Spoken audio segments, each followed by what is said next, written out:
O governo deve apresentar em breve um projeto que está provocando uma grande discussão no mundo do esporte.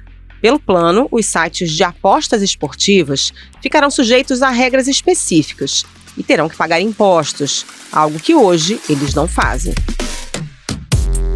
Essas empresas se multiplicaram nos últimos anos no Brasil, movimentando bilhões de reais e estampando suas marcas em camisas, comerciais na TV e torneios. Pela proposta, quem não pagar uma taxa de licença estará proibido de fazer publicidade. Não é justo você não tributar uma atividade que muitas pessoas nem concordam que exista no Brasil, mas é uma realidade. Bom, se é uma realidade do mundo virtual, nada mais justo do que a receita tributar, né? Segundo estimativas do Ministério da Fazenda, a regulamentação poderá gerar até 15 bilhões de reais em novas receitas. Mas clubes, empresas de apostas e a CBF querem ser ouvidos nas discussões sobre o texto. A proposta para regulamentar os sites de aposta é o tema do Ao Ponto dessa terça-feira. Hoje conversamos com o repórter Atos Moura, da Editoria de Esportes, e com o colunista do Globo, Rodrigo Capello. O episódio de 11 de abril de 2023 começa agora. Vem com a gente.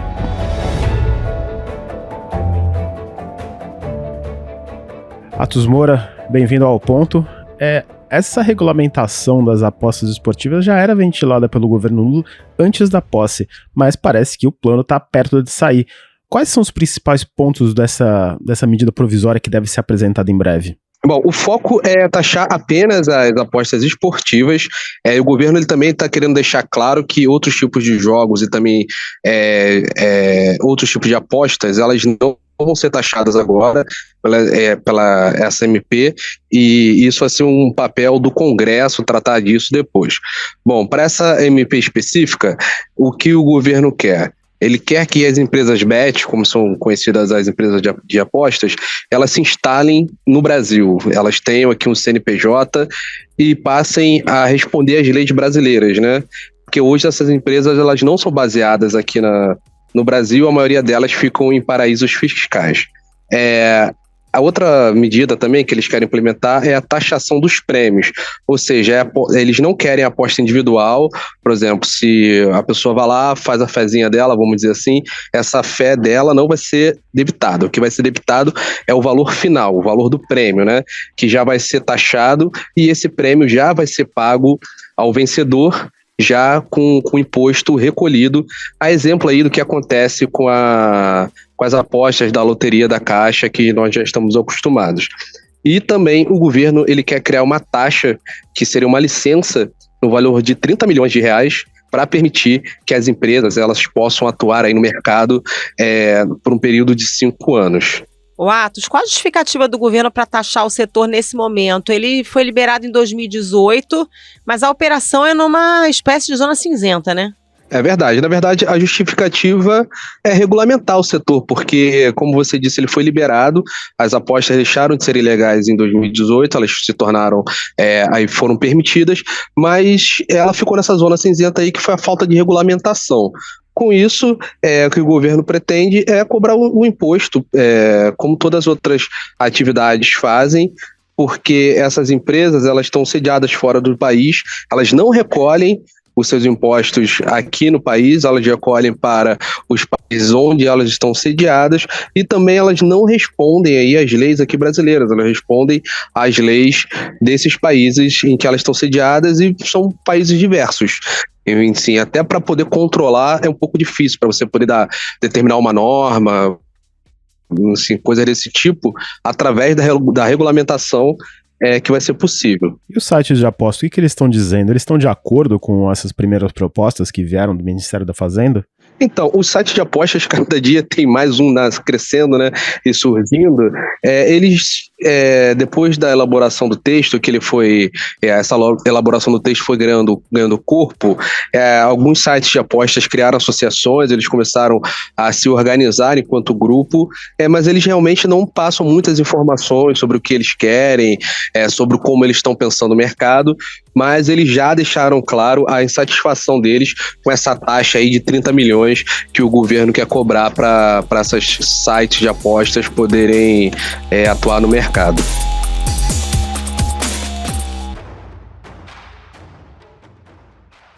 os clubes em atos, muitos têm patrocínio dessas empresas de aposta. Na semana passada, alguns grandes clubes do futebol brasileiro reclamaram que não estão sendo ouvidos nessa discussão da proposta, né? É verdade, dos clubes da Série A e da Série B, apenas o Cuiabá não é patrocinado por uma empresa de apostas, e os clubes, eles também não dizem muita coisa, é bom deixar isso claro. Na semana passada, 8 clubes da Série A, foram os 4 grandes do Rio, também os 4 grandes de São Paulo, eles soltaram uma nota, publicaram ali, falando que eles estavam descontentes porque eles não foram convidados para o debate, que eles não foram chamados para serem ouvidos sobre o tema. Mas, em contrapartida, o Ministério da Fazenda, que é a pasta do governo federal que está cuidando dessa regulamentação, ela disse também que nenhum clube bateu na porta dela para poder conversar, para poder, enfim, se inteirar do que está sendo feito, do que está sendo pensado. Bom, essa nota dos clubes foi publicada na terça-feira da semana passada, há uma semana, e desde então o Ministério da Fazenda e os clubes conversaram e eles vão ter uma reunião hoje, 11 da manhã, lá em Brasília, para começarem a discutir aí um lado ouvir o outro. Mas tem um ator que já está bem mais, digamos, avançado nas conversas com o Ministério da Fazenda, que é a CBF, e a organização, inclusive o presidente da CBF, o Edinaldo Rodrigues, ele esteve em Brasília há alguns dias, e nesse caso da proposta dos sites de aposta, a CBF fez um pedido específico e que não deixou todo mundo feliz, né? É verdade. Bom, diferente dos clubes, a CBF está bem antenada nesse assunto.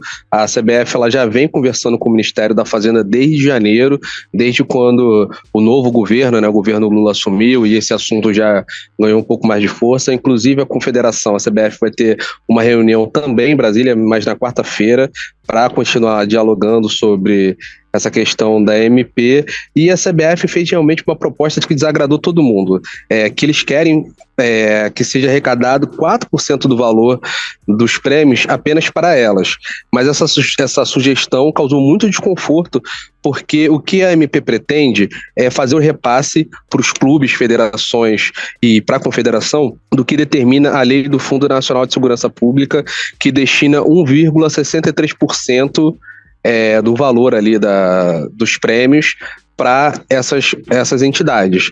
Só que a CBF pediu 4% só para ela e, enfim, esse valor não é infinito, né? Então, para ela ganhar mais, alguém teria que ganhar menos.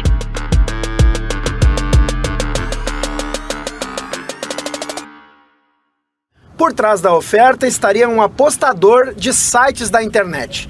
Nesses sites, dá para arriscar palpites no resultado da partida, número de chutes a gol, cartões, passes e uma infinidade de indicadores do jogo. Quanto menos provável o palpite, mais dinheiro o apostador ganha se acertar.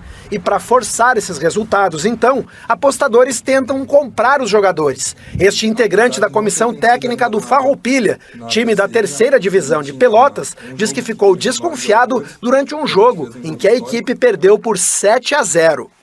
E a gente sabe que as casas de apostas também dá para te apostar nos escanteios, além dos resultados e dos gols. E aí, no 5º escanteio, teve uma situação mais estranha ainda, que a bola estava quase saindo para fora e o goleiro resolveu meter a mão na bola e dar mais um escanteio. Essa discussão da medida provisória diz respeito à parte financeira das operações dos sites de apostas, mas a gente sabe que o setor também está no meio de uma polêmica esportiva. Já falamos até sobre isso aqui no Ao Ponto, a respeito dos esquemas de manipulação de resultados. No mês passado, um relatório do Esporte Radar, que é parceiro da CBF e da UEFA, revelou que o Brasil é de longe o país com o maior número de partidas com suspeita de manipulação de resultados. Além da taxação do setor, tem alguma conversa, algum projeto para regulamentar a atuação desses sites em relação aos esquemas desse tipo? Bom, tem sim.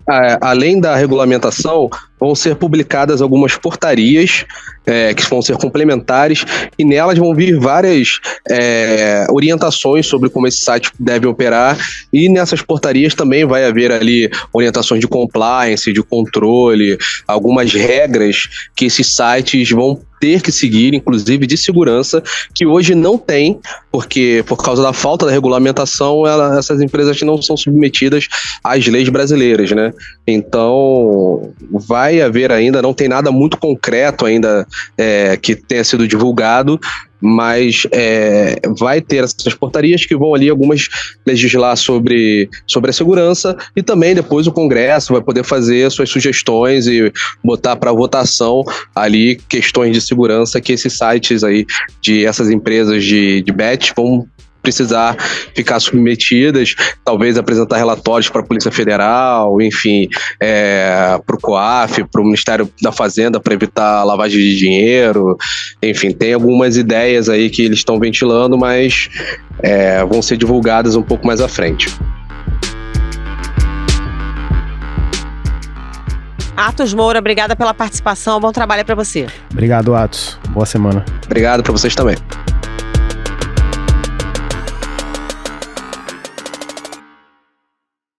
Rodrigo Capello, bem-vindo ao Ponto. A gente ouviu agora há pouco o Atos Moura sobre a proposta de regulamentação do setor de apostas esportivas, mas antes de entrar nesse tema, explica um pouquinho como é que essas empresas conseguiram dominar os espaços no esporte brasileiro. De onde saiu tanta bet? Se hoje a gente olha para as propriedades comerciais, né, de clubes, federações, confederação, enfim, a gente encontra muitas marcas de casas de apostas. Isso é até um pouco inusitado, porque geralmente quando um patrocínio esportivo é feito para uma propriedade, ele bloqueia o segmento, né? Você não vê um monte de montadoras de veículos, ou então de companhias aéreas, ou então de operadoras de telefonia celular, todas elas ao mesmo tempo no mesmo lugar. E isso acontece com as marcas de apostas, e acontece por causa desse momento, que é super inusitado e específico desse setor, pré-regulamentação. Existem muitas empresas que estão operando nessa zona cinza ainda, que não é proibido, mas também não é liberado a ponto de já ter as regras, já ter licença, já ter tudo pronto para operar, e elas estão se aproveitando desse momento para fazer grandes investimentos em branding, né, na construção da marca, também grandes investimentos para construir a base de usuários, para ter ali uma cartela de clientes, para no momento seguinte, depois da regulamentação, se elas não continuarem no mercado, elas podem eventualmente vender esses ativos para concorrentes. Então, é um momento super estranho, mas que se explica por esse momento da regulamentação. Rodrigo, como o Atos mencionou há pouco, dos 40 clubes das séries A e B, só o Cuiabá, não é patrocinado por uma bet. Como que se deu essa relação tão intrínseca entre os clubes do Brasil e as empresas de aposta online? Na verdade, o dirigente do clube de futebol, ele está à procura de dinheiro. Tanto faz de onde vem o dinheiro, como é que ele foi ganho, qual é o setor, qual é a estratégia, tanto faz. O que o dirigente precisa de dinheiro para gastar em salário de jogador e para compra de direitos de jogadores, né? Se baseia nisso o negócio do futebol. E aí, a cada ciclo, né, a cada época, você tem ali um setor que toma a dianteira, que tem uma presença um pouco maior.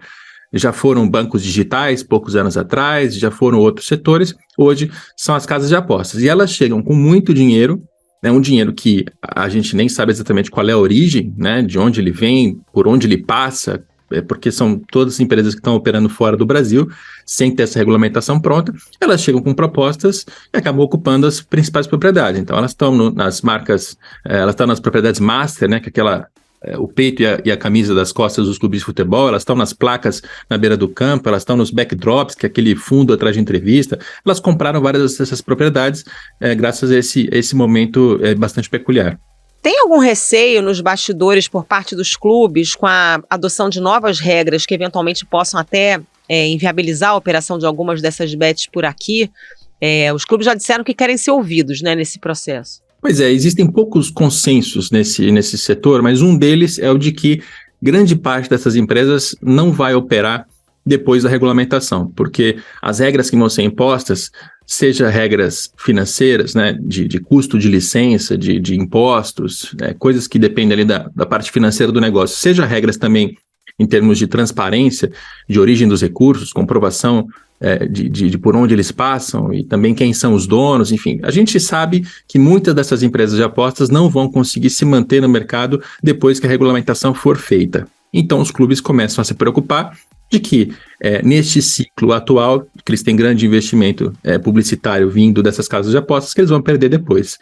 Quando os clubes levantam as mãos e pedem para participar desse processo, e isso aconteceu na semana passada com os 4 grandes clubes do Rio de Janeiro e os 4 de São Paulo, assinando uma nota conjunta dizendo que eles querem participar dessa conversa, tem vários motivos. Um deles é para se preparar né, para poder entender melhor o que vai acontecer depois dessa regulamentação, e outro é para que eles próprios também possam fazer as suas reivindicações em termos de quanto dinheiro eles vão receber do dinheiro das apostas, né, que aí não tem nada a ver com patrocínio, e sim com a distribuição do dinheiro depois ali, de acordo com o que a lei está prevendo. Então, você tem várias questões que estão na mesa e os clubes eles querem participar da conversa, por isso eles soltaram essa nota.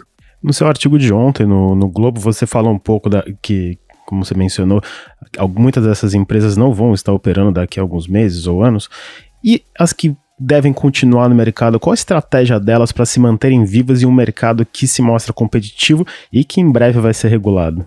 É difícil saber, por enquanto é difícil saber, porque essas regras tem muito burburinho no mercado, né? Tem coisas que as pessoas já sabem que o governo pretende fazer, como, por exemplo, o custo da licença. O Brasil está considerando um custo de 30 milhões de reais, né? Um valor que as empresas vão ter que pagar para poder ter a licença para operar no país. É algo que vem sendo contestado pelos advogados e pelos representantes das casas de apostas nos bastidores. Eles estão tentando baixar esse valor com o argumento de que fora, em outros países, o custo dessa licença é muito mais barato do que 30 milhões de reais.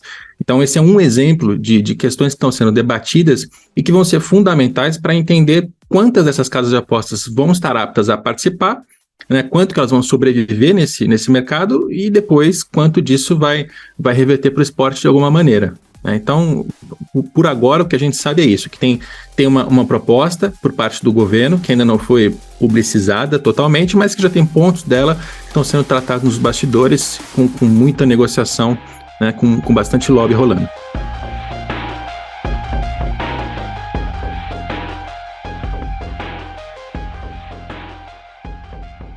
Rodrigo, muito antes dessas bets aparecerem aqui no Brasil, elas já ocupavam um lugar de destaque na Europa, né? Existe algum tipo de legislação específica no futebol europeu relacionada aos sites de apostas ou essas empresas também operam numa zona cinzenta na Europa, assim como no Brasil?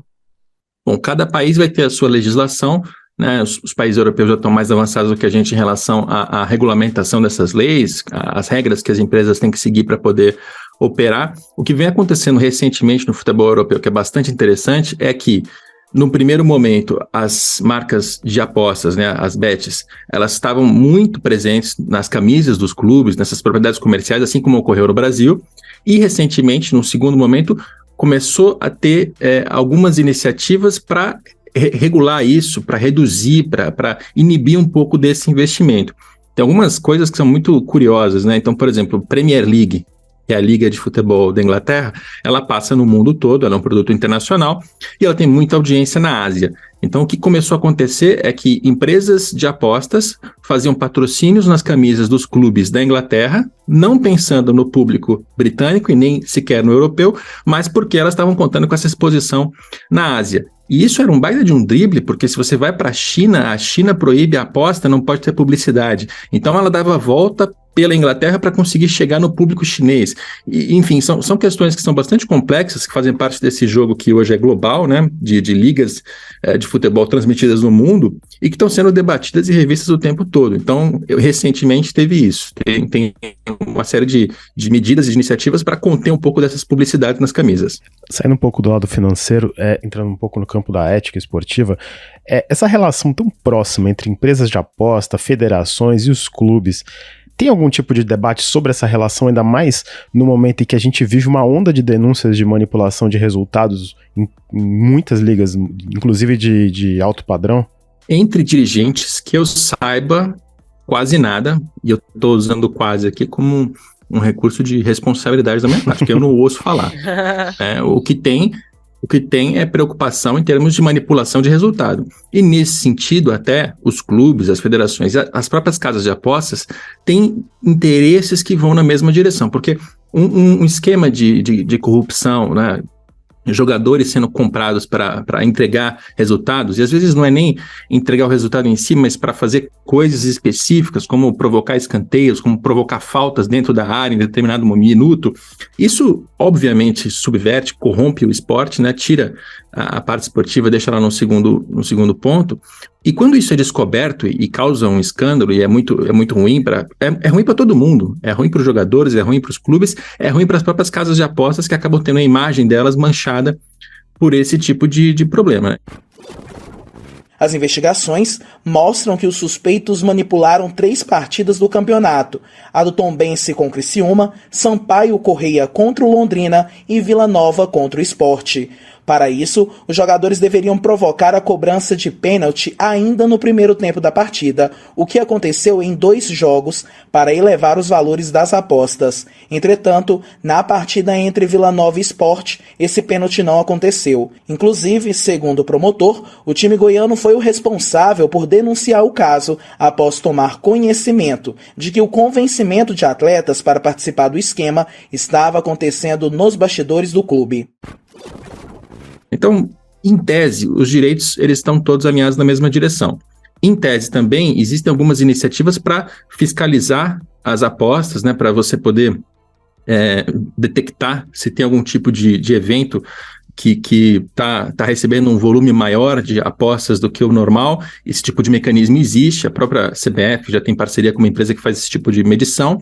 Então, nesse campo prático, sim, existe algum tipo de fiscalização. E ela precisa aumentar, porque, obviamente, como a gente percebeu recentemente, não foi suficiente. Agora, preocupação dos dirigentes na hora de conversar com o governo, na hora de participar dessa regulamentação, de como vai ocorrer a defesa do esporte em relação... Aí eu acho que os dirigentes em si estão menos preocupados com isso, eles estão mais preocupados com quanto que eles podem morder do dinheiro.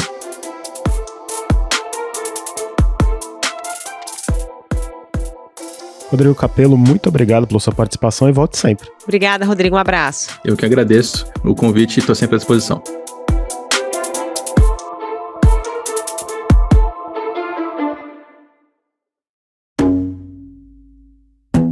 Esse foi o Ao Ponto de hoje, o podcast diário da redação do Globo. Nessa conversa, a gente conta com a participação de toda a equipe do jornal, as mesmas pessoas que levam até você informação e análise de qualidade todos os dias. Quer saber mais? Assine o Globo. Acesse assineglobo.com.br e confira todas as notícias e reportagens especiais. A edição foi de João Guilherme Lacerda. Até mais. Até mais.